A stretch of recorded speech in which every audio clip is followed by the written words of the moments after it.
ತಾಲೂಕಿನ ಅರಬೈಲ್ ಸರ್ಕಾರಿ ಹಿರಿಯ ಪ್ರಾಥಮಿಕ ಶಾಲೆಯಲ್ಲಿ ಶಾಸಕ ಶಿವರಾಮ್ ಹೆಬ್ಬಾರ್ ಮತದಾನ ಮಾಡಿದರು. ಮೇ 7ರಂದು ಮಧ್ಯಾಹ್ನ ಸುಮಾರು 2 ಗಂಟೆಗೆ ಶಾಸಕ ಶಿವರಾಮ್ ಹೆಬ್ಬಾರ್ ತಾಲೂಕಿನ ಇಡಗುಂದಿ ಗ್ರಾಮ ಪಂಚಾಯಿತಿ ವ್ಯಾಪ್ತಿಯ ಅರಬೈಲ್ ಗ್ರಾಮದ ಸರ್ಕಾರಿ ಹಿರಿಯ ಪ್ರಾಥಮಿಕ ಶಾಲೆಯಲ್ಲಿ ಸಾಮಾನ್ಯ ಜನರೊಂದಿಗೆ ಸರತಿ ಸಾಲಿನಲ್ಲಿ ನಿಂತು ಸಪತ್ನೀಕರಾಗಿ ತಮ್ಮ ಹಕ್ಕನ್ನು ಚಲಾಯಿಸಿದರು. ನಂತರ ಮಾತನಾಡಿದ ಅವರು, ಬಿಜೆಪಿ ಶಾಸಕನಾಗಿ ಮತ ಚಲಾಯಿಸಿದ್ದೇನೆ. ಯಾರಿಗೆ ಬೆಂಬಲ ಅಂತ ಹೇಳಿದರೆ ಗೌಪ್ಯ ಮತದಾನಕ್ಕೆ ಅರ್ಥವಿರುವುದಿಲ್ಲ ಎಂದರಲ್ಲದೆ, ಶಾಂತಿಯುತವಾಗಿ ಮತದಾನ ನಡೆದಿರುವುದು ಸಂತಸದ ಸಂಗತಿಯಾಗಿದೆ. ಜಾತಿ ಧರ್ಮ ಭಿನ್ನಾಭಿಪ್ರಾಯಗಳ ಹೊರತಾಗಿ ರಾಜ್ಯದ ಜನತೆ ಸಾಂಘಿಕವಾದ ಚುನಾವಣೆ ನಡೆಯಲು ನಿರ್ಣಯಿಸಿರುವುದು ಶ್ಲಾಘನೀಯ ಎಂದರಲ್ಲದೆ, ಈ ಸಂದರ್ಭದಲ್ಲಿ ಚುನಾವಣಾ ಆಯೋಗಕ್ಕೆ ಮನವಿ ಮಾಡಬಯಸುವುದೇನೆಂದರೆ, 3 ತಿಂಗಳುಗಳ ಸುದೀರ್ಘ ನೀತಿ ಸಂಹಿತೆ ಜಾರಿಯು ಅಭಿವೃದ್ಧಿ ಕಾರ್ಯಗಳಿಗೆ ತೊಡಕಾಗಿದೆ. ಕರಾವಳಿ ಮಲೆನಾಡು ಪ್ರದೇಶದಲ್ಲಿ 5 ತಿಂಗಳ ಕಾಲ ವ್ಯಾಪಕ ಮಳೆಯಾಗುವುದರಿಂದ ಯಾವುದೇ ಕೆಲಸ ಕಾರ್ಯಗಳನ್ನು ಮಾಡಲಾಗುವುದಿಲ್ಲ. ಕರ್ನಾಟಕದ ಎಲ್ಲ ಕ್ಷೇತ್ರಗಳಲ್ಲಿ ಇಂದಿಗೆ ಚುನಾವಣೆ ಪೂರ್ಣಗೊಳ್ಳುವುದರಿಂದ ಈ ಸಂದರ್ಭವನ್ನು ಪರಿಗಣಿಸಿ ನೀತಿ ಸಂಹಿತೆಯನ್ನು ಸಡಿಲಿಸಿ ಅಭಿವೃದ್ಧಿ ಕಾರ್ಯಗಳನ್ನು ಮಾಡಲು ಅನುವು ಮಾಡಿಕೊಡಬೇಕಿದೆ ಎಂದರು.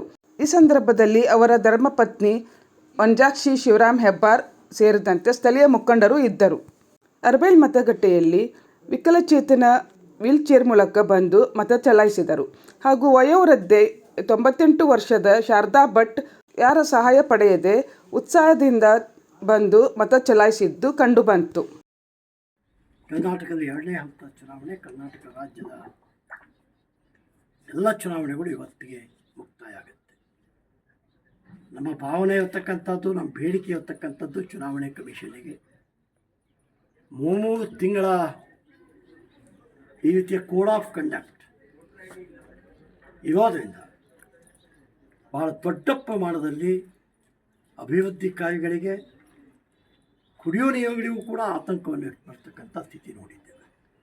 ಕರ್ನಾಟಕ ರಾಜ್ಯದ 2 ಹಂತದ ಚುನಾವಣೆಗಳು ಇವತ್ತು ಮುಗಿದಿದೆ.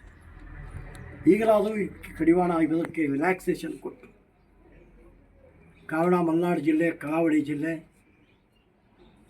5 ತಿಂಗಳ ಕಾಲ ನಿರಂತರವಾಗಿ ಮಳೆ ಹೊಡಿತಕ್ಕಂಥ ಜಿಲ್ಲೆ. ಈ ಜಿಲ್ಲೆ ಅಭಿವೃದ್ಧಿ ಕೆಲಸಗಳು ಜೂನ್ ನಂತರದಲ್ಲಿ 5 ತಿಂಗಳು ಆಗೋದಿಲ್ಲ.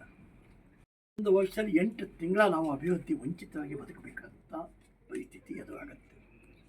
ಹಾಗಾಗಿ ವಿಶೇಷ ಪ್ರಸಂಗ ಮತ್ತು ವಿಶೇಷ ಪರಿಸ್ಥಿತಿಯನ್ನು ಮನಗಂಡು ಎಲೆಕ್ಷನ್ ಕಮಿಷನ್ ಇಡೀ ಚುನಾವಣೆಗಳ ಮುಗಿದ ಮೇಲೆ ರಾಜ್ಯದಲ್ಲಿ ರಿಲ್ಯಾಕ್ಸೇಷನ್ ಕೊಡ್ತಕ್ಕಂಥದ್ದು ಒಳ್ಳೆಯದು ಮತ್ತು ಕೊಡಬೇಕು ಅಂತೇಳಿ ಕೂಡ ಒತ್ತಾಯ ಮಾಡ್ತಾರೆ.